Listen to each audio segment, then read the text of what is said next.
Você acredita que Cuba é uma ditadura, Megan? Eu acredito que os cubanos têm acesso à democracia deles de uma forma que nós não temos. Por exemplo, eu acho que o Código da Família foi uma demonstração incrível de democracia popular. E também, não, eles não têm eleições multipartidárias, o que é realmente um problema. Eu também acho que nós não temos acesso à nossa Constituição de um jeito bem problemático. Já se passaram uns 50 anos sem a aprovação da ERA. 50 anos? Isso vem desde os anos 70. Estamos tendo muita dificuldade para fazer essas mudanças. Democracia, sabe, é muita coisa. É muita coisa sobre a forma como as pessoas interagem com seu país. E eu acho que ambos os países são complexos. Mas eu sei que onde eu pago impostos, nós temos uma bota no pescoço do povo cubano. E isso é o que importa para mim. Claro. Então, mais um dia e mais um membro do DSA sendo completamente humilhado ao vivo na televisão nacional. Isso sinceramente é algo recorrente. Sabe, você pensaria que em algum momento essas pessoas teriam algum tipo de reunião secreta, sabe? Para revisar todos os seus argumentos e, você sabe, acertar todos os detalhes. Sabe, porque isso faz sentido. Pelo menos, se eu fizesse parte de um grupo, eu estaria defendendo isso. Tipo, ei, vamos nos organizar. Estamos passando vergonha em algumas dessas entrevistas. Isso é terrível. Beleza, vamos fazer uma reunião. Vamos resolver isso. Vamos pensar juntos. Vamos acertar isso. Beleza. Mas não. Acho que isso faz sentido demais. Eu não sei. Bom senso não é mais comum, acho.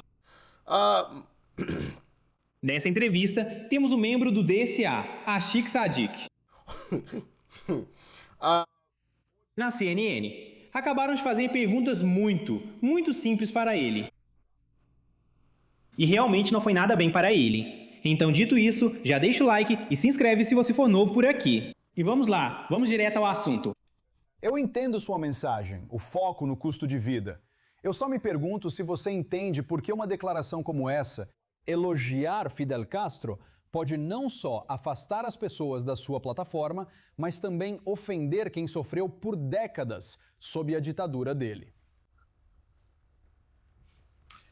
Muitas décadas de política dos Estados Unidos até agora mostraram que, se quisermos expandir a democracia pelo mundo, mudança de regime pela força militar e bloqueios econômicos não são o caminho para isso. Eu cresci depois que o Iraque foi invadido pelos Estados Unidos, depois que o Afeganistão também foi invadido pelos Estados Unidos, e a democracia não se expandiu lá. Se quisermos expandir eleições livres e justas em qualquer lugar do mundo, é sobre adotar uma política mais aberta em relação ao mundo todo. Se fôssemos realmente sérios sobre expandir a democracia em Cuba, por exemplo, poderíamos começar voltando à abertura, à reforma econômica que aconteceu durante o governo Obama. Sobre Claro, Cuba, eu entendo, Ashik, eu entendo. 444.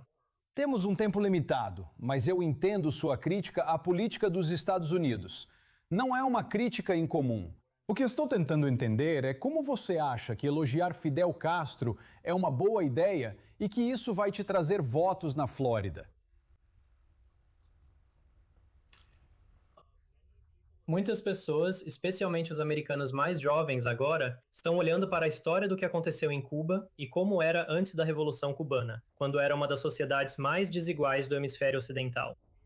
As pessoas viviam sob condições muito brutais, sob uma estrutura de poder onde corporações dos Estados Unidos lucravam com o trabalho do povo cubano. Então agora, tenha em mente o que ele quer dizer com injusto.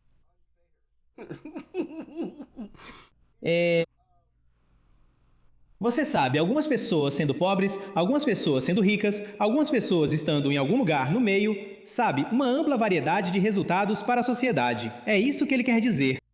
De repente, isso é uma coisa horrível.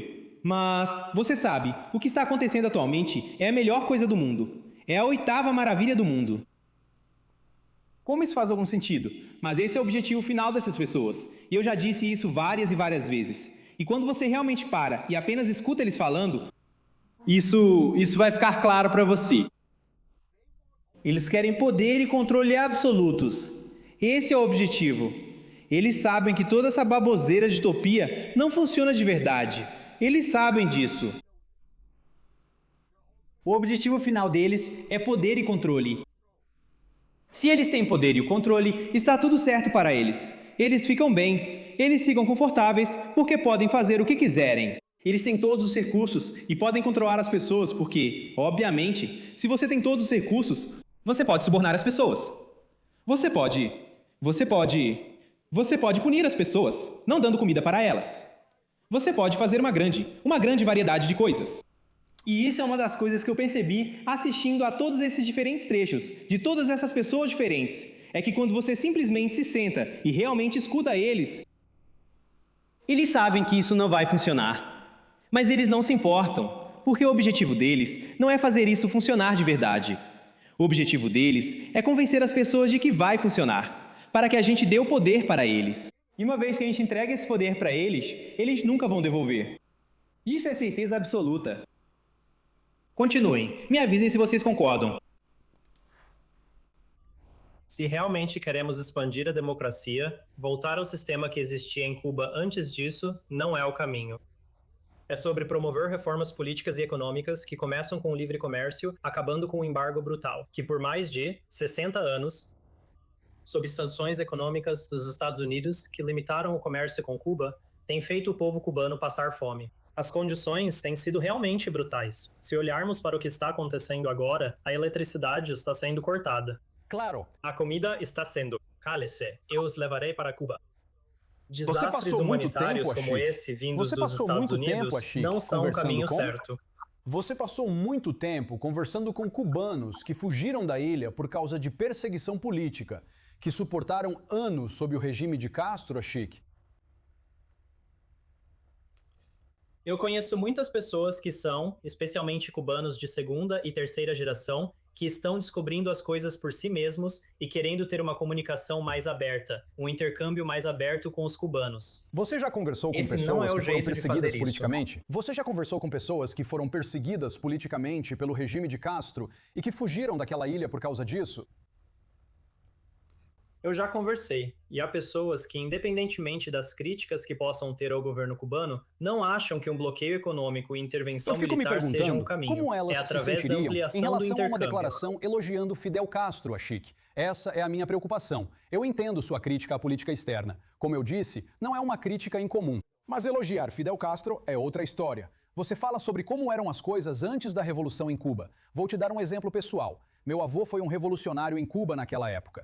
Ele foi afetado por um ditador anterior, Fulgêncio Batista, que fez amigos dele desaparecerem nas ruas por expressarem suas opiniões. Meu avô lutou naquela revolução, esperando trazer democracia para Cuba. E então, o que aconteceu? Fidel Castro prendeu meu avô, condenando-o a 20 anos de prisão, por fazer o que você está fazendo agora na TV, ao vivo, por expressar sua opinião, por se expressar livremente, por tentar se organizar politicamente. Então eu me pergunto, de novo, como você acha que isso soa para as pessoas que sofreram sob aquela ditadura, que agora você está tentando conquistar como eleitores, quando sua organização vem a público e exalta 100 anos de Castro?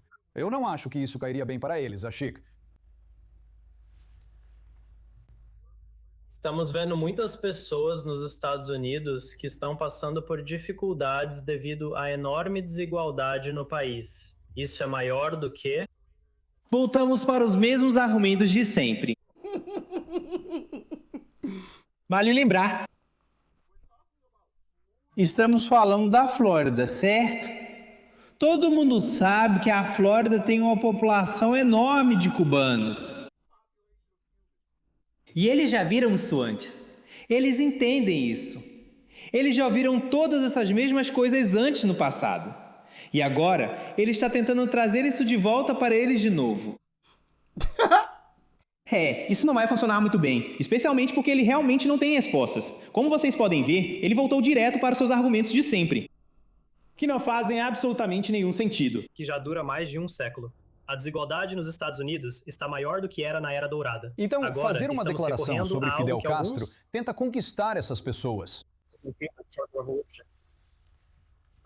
Queremos expandir a democracia em todos os lugares dos Estados Unidos, em Cuba e em qualquer outro lugar. E isso não acontece pela força das armas. Não acontece sob ameaça de bloqueio econômico. Isso só faz com que a democracia seja limitada em todos os lugares. Então, se quisermos E melhorar as Fidel Castro condições para foi os um farol cubanos, da democracia.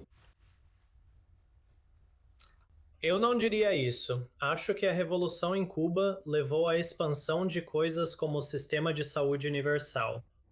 Na verdade, esse tem sido um modelo em que Cuba exporta cuidados médicos para países que têm uma infraestrutura muito precária. Existem coisas assim que poderíamos ter nos Estados Unidos, do jeito que existe na Europa ou em tantos outros países, mas nós não temos isso. Então, há muitas coisas que poderiam mudar e melhorar em Cuba, e o povo cubano pode falar por si mesmo, mas os cubanos é que têm que decidir o futuro de Cuba. E nós, dos Estados Unidos, temos que apoiar o que torna isso possível, que é acabar com o embargo, acabar com as sanções. Se queremos liberdade de expressão, uma imprensa livre, eleições nas quais as pessoas possam acreditar, precisamos olhar para a história da intervenção dos Estados Unidos lá. Então é realmente difícil para nós dizer onde terminam os efeitos do governo de Cuba e onde começam os efeitos do bloqueio. E 65 anos, estrangulando uma economia, como os Estados Unidos fizeram, vão causar isso. Por isso, suspender as sanções é o que dará a Cuba o espaço de que precisa para respirar, para que a mudança política seja sequer possível. E nos Estados Unidos, nossa preocupação é expandir a democracia nos Estados Unidos. Expandir a democracia nos Estados Unidos, que está sob ameaça do governo Trump. Eu acho que, dependendo de com quais economistas você conversa, há algum desacordo sobre as condições em Cuba, sobre quanto disso é devido ao embargo e quanto é incompetência do governo cubano. No entanto, minha pergunta era sobre Fidel Castro ser um farol da democracia. Eu sugeriria que talvez devêssemos conversar mais com pessoas que fugiram desse regime e o que elas pensam sobre essas declarações e sobre a posição da DSA. Mesmo assim, Ashik Siddiq, agradeço por você compartilhar sua perspectiva. Muito obrigado por participar aqui na CNN. Cara, essas pessoas não têm a menor chance. Não tem mesmo. Tipo, eu realmente nem queria interromper o cara. Eu só queria que vocês ouvissem o quão bobo ele parecia e como ele travava em certos momentos. É tipo, pô, mano, sério? É isso aí, gente. É isso que vocês têm. É isso que vocês têm. Esse é o cara que vocês mandaram. É tipo, fala sério, cara. As piadas se escrevem sozinhas. Sabe, você nem precisa constranger eles. Eles se constrangem sozinhos nesse ponto. É simplesmente hilário. E especialmente em um lugar como a Flórida, você não vai ganhar lá. Ashley Moody recebeu mais votos do que os dois candidatos democratas que concorreram um contra o outro nas primárias juntos. Certo? Os dois, isso. Isso nem vai ser uma disputa acirrada, especialmente na Flórida, onde você tem um monte de cubanos, pessoas que não só vieram de Cuba, mas alguns deles ainda têm família em Cuba. Alguns deles passaram por coisas terríveis, ouviram e viram o mesmo tipo de coisa. Isso não vai funcionar. Não vai funcionar mesmo. Não vai funcionar. E eu acho que mais pessoas nos Estados Unidos deveriam ouvir isso. Deveriam prestar atenção nisso, certo? Sabe, isso vem de pessoas que, algumas delas, passaram por isso, ou têm avós que passaram por isso, têm entes queridos que viveram isso. E todos eles dizem, de jeito nenhum, nós não vamos voltar para aquilo. Por que a gente iria querer isso? Vocês falam igualzinho aqueles filhos da mãe de onde a gente veio. Não. Mais pessoas nos Estados Unidos deveriam ouvir isso. Sabe, eles estão literalmente te dizendo, nós ouvimos exatamente as mesmas coisas. E então tudo foi por água abaixo. Nós não vamos voltar àquilo. E aí você tem alguns americanos. Vamos fazer isso. Vamos fazer isso. É tipo, espera, o quê? Você não entende o que eles estão tentando te dizer. Mas, mais uma vez, isso também remete ao sistema educacional. Para muitas dessas pessoas, a luz está acesa, mas não tem ninguém em casa. E isso é lamentável. Mas enfim, deixe seu comentário. Me diga o que você pensa e sua opinião. Como sempre, se cuidem aí fora. Paz e amor, tô indo nessa.